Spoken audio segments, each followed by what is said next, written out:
In this video, I'm going to be showing you how to use TeckWrap's Puff Heat Transfer Vinyl.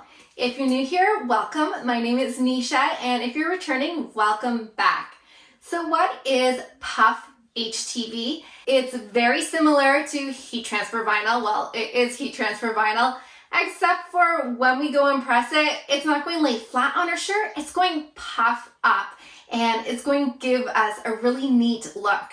So the supplies we're going to be needing for today are Puff Heat Transfer Vinyl. There are so many different colors you can choose from, so go on TeckWrap's website and check those out. I'll leave that link down below in the description. I will be using my Cricut Maker today, but you can use whatever Cricut machine you have. And I'm going to be using my Cricut Easy Press 3 today. You can use a larger heat press if you have one of those as well. You will also need some weeding tools and of course a Cricut mat. So let's jump on to Cricut Design Space and begin our project. So here's the design I'm going to be using for today, this cute little Easter design, and I will be putting it on a little girl's shirt, and the shirt's actually going to be purple.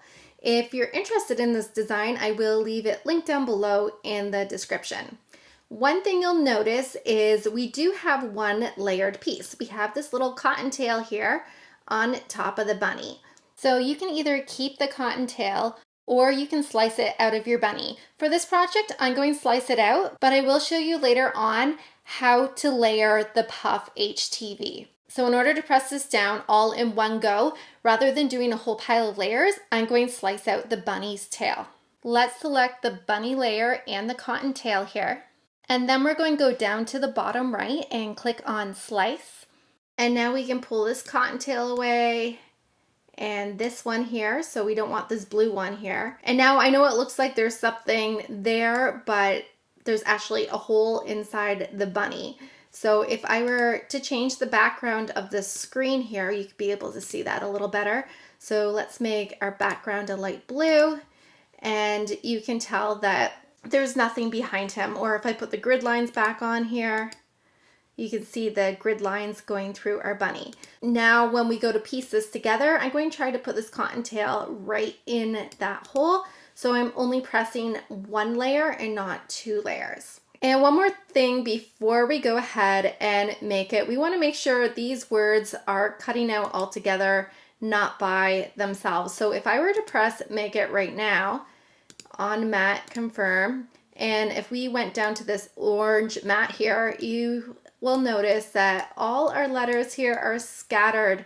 They're not attached together. So we're going to cancel this, and I'm going to click on each of these words here and make sure they are attached. So just go down to the bottom right and click attach, attach. Now, if these were in a script font, instead of pressing attach, you can always click on combine and click either weld or unite, and that way you're not going to get cut lines in between your script font. But since these letters are not touching each other, all I'm going to do is click on attach. And now we can go ahead and click on make it. We're going to do this on the mat, confirm, and now under each of our mats, we need to mirror everything. Otherwise our image is going to appear backwards on our shirt.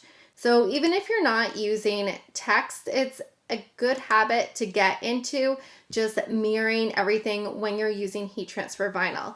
Now on this second mat here, you'll notice hip and hop are very close to each other, and I want to be able to cut around them with scissors. So I'm just going to space them out a little bit on the mat, so I'll have room to do that. So let's go to mat 3. We're going to mirror that.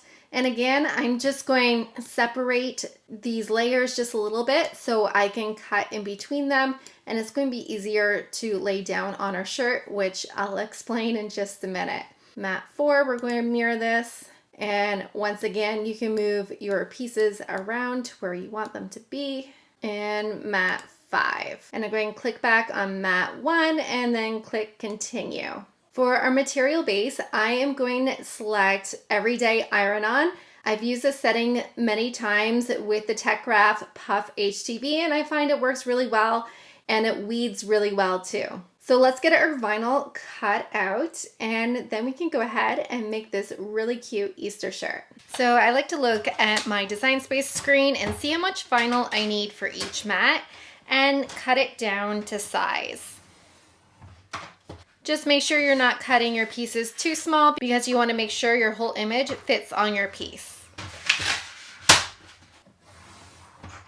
When placing your vinyl down on your mat, you want to make sure this colored side is facing down so you'll have the white liner facing up at you. And then go over it with a brayer to get any bubbles out of your material. It also helps really stick your vinyl down to your mat really well. So when you go to put your mat in your machine, your material is not going to move around on your mat.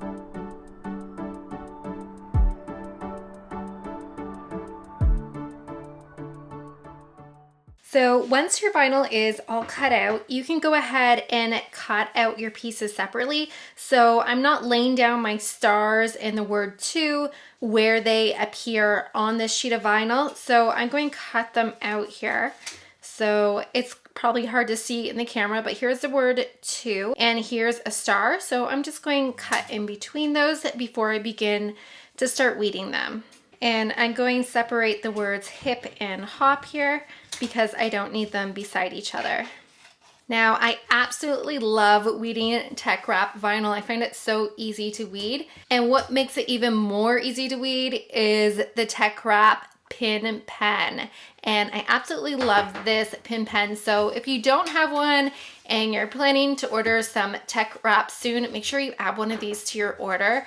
It is my absolute favorite weeding tool. So we're just going to weed each of these out, and it shouldn't take much time at all.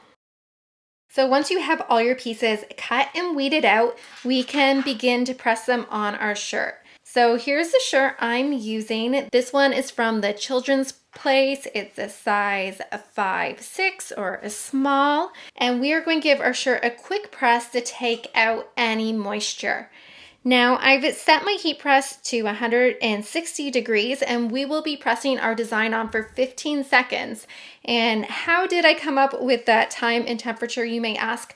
Well, I did piles of test projects, which I will show you later at the end of this video so you can see the variations in times and temperatures when pressing. So here's that bunny that we cut out and he's missing his cotton tail.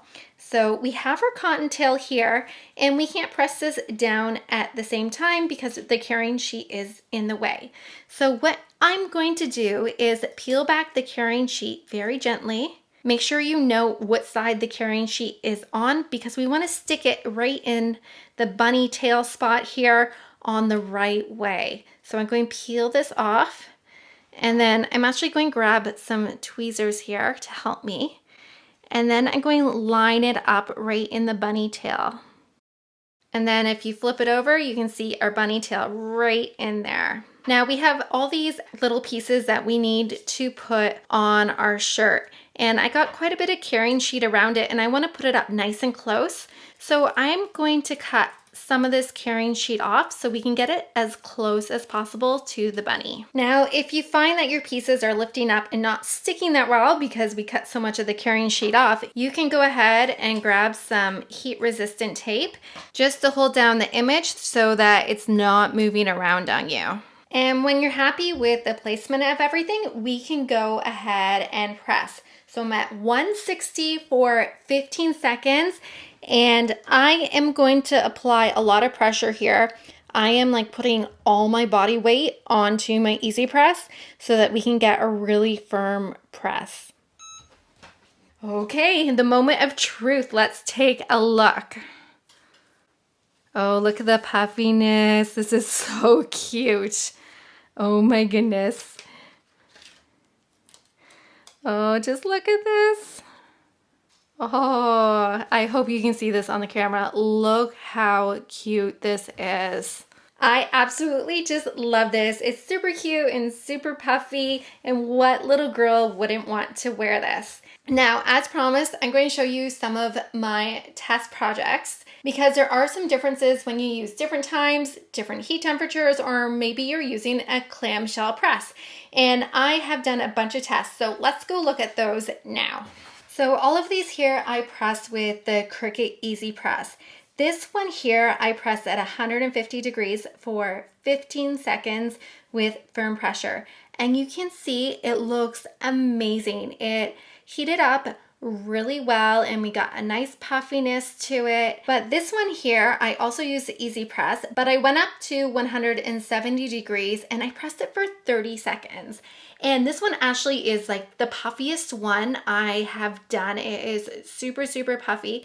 But one thing you will notice is that because of the high temperature, the vinyl started to shrink a little bit and it's actually slightly peeling at the edges. So you don't want that. That temperature was too hot and I pressed for too long. Now these ones here, they were both pressed at 160 degrees. However, this one I did the cutout like we just did on the shirt, and this one I layered over top. So if you want to layer a bunny tail, you can go ahead. The bunny tail's a little poofier when you do it that way. And this way the bunny tail blends in. And it's kind of nice that it's sticking out here. So what I did, I only pressed the bunny on for 5 seconds. And then when I added the tail, I pressed for the full 15 seconds. So this one had 20 seconds of heat, but again, it turned out really well. Now this one here, I did the same thing as this one, except for this one was at 150 degrees instead of 160 degrees. So I found 160 just gave it a bit more of a poofiness, which I liked, but maybe you don't want it that poofy, so you could do 150 degrees. Now I have 2 more samples I did. These 2 I did with the clamshell press, and I pressed these at 150 degrees. And this one here, the light blue one, I pressed for 10 seconds. And this purple one here, I pressed for 15 seconds. Now there's not a whole lot of difference at all in these. So if you're pressing between 10 and 15 seconds, that should be more than okay. But let's compare this one here to the one I did with the Easy Press. So both of these were pressed at 150 degrees. This one on my left for 15 seconds and this one on my right for 10 seconds. And there's not a whole lot of difference at all. You can barely tell which one was pressed with the Easy Press and which one was pressed with the clamshell press. Now, the shirt we just made is extremely poofy, but keep in mind that this is also slightly different material. These are just little canvas bags, and this shirt here is a cotton poly blend shirt. And I find my bunny here is even more poofy than on the little bags here. So go ahead and experiment with it, experiment with times and temperatures, see what you like best. Keep in mind, it may look different on different material, but what I would recommend is having your heat between 150 and 160 degrees Celsius and pressing somewhere between 10 and 15 seconds. I hope you enjoyed today's project. It's super cute. One thing you may be wondering is washing instructions. So I would recommend to wash this inside out in cold water without any fabric softener and tumble dry at low heat, or you can hang to dry as well. I have obviously not washed this yet, but I will do some washing, and after I've washed it a few times, I will put my results in the description of the video at that time. Don't forget to hit the like button, and I hope to see you on more crafting adventures.